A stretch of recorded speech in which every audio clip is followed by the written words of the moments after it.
Christians in the Catacombs. The Romans punished away runaway slaves, criminals, and Christians by making them fight with wild animals. But what was wrong being a Christian? In the Roman Empire, it was a crime to be Christian because Christians would not sacrifice to the emperor. The Roman emperor kept control over the people by saying, "Obey us, because we are gods." The emperors claimed to be descendants from Jupiter, the king of the gods. Special feasts they were held every year in honor of the emperors. At these celebrations, all Romans were supposed to worship the emperor and promise to obey only him. But Christians refused to do this. "We only worship our God," they told the Romans. "We refuse to bow down to someone who is only a man. The emperor is not God. We will pray for him, but we will not worship him." The Roman emperors were furious. If the Christians disobeyed them, other Romans might be brave enough to do the same. So the emperor's orders the Christians arrested and put into jail. Many Christians were put into prison. Others were forced to fight lions. The Christians were frightened by this persecution. They stopped holding their meetings in public. Instead, they dug underground passages beneath Rome and beneath other cities in the Roman Empire. They held their religious meetings in these underground passages in secret. The passages were called Catacombs. Down in the Catacombs, the Christians also buried their dead. The underground tunnels were dark and damp. Stones lined the floors.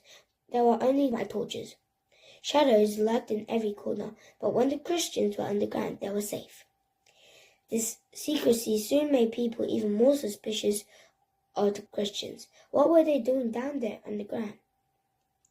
Rumors started to fly around. Maybe the Christians were calling down floods and famine on the rest of the Roman Empire. Maybe they were planning to overthrow the government. "We must wipe out this new and harmful religion," one Roman senator wrote to another. "Otherwise, Romans will seize the worship of the emperor." Of course, the Christians weren't calling down famines or trying to overthrow the government. They were just meeting peacefully together to talk about Jesus and his teachings. They protested to the emperors that they were doing nothing wrong. But the Roman emperors kept right on throwing them in jail. Soon, Christians were even too afraid to say to people they didn't know, "I am a Christian. Are you?" If they told the wrong person they were a Christian, they might end up in jail. So they decided on a secret symbol. It looked like a fish. When Christians met someone she didn't know, she might draw a fish on the wall, or in the sand at her feet, or on the edge of a piece of paper. If the other person was a Christian, he would draw a fish too. Then both Christians knew that they were safe to talk to each other together. Today, you can still see the catacombs that the Christians dug below the cities of the Roman Empire. Some of the catacombs had tombs of ancient Christians in them. Others have pictures that the Christians drew of Jesus. Archaeologists have found fish carved on the walls as well, secret messages that the Christians sent to each other.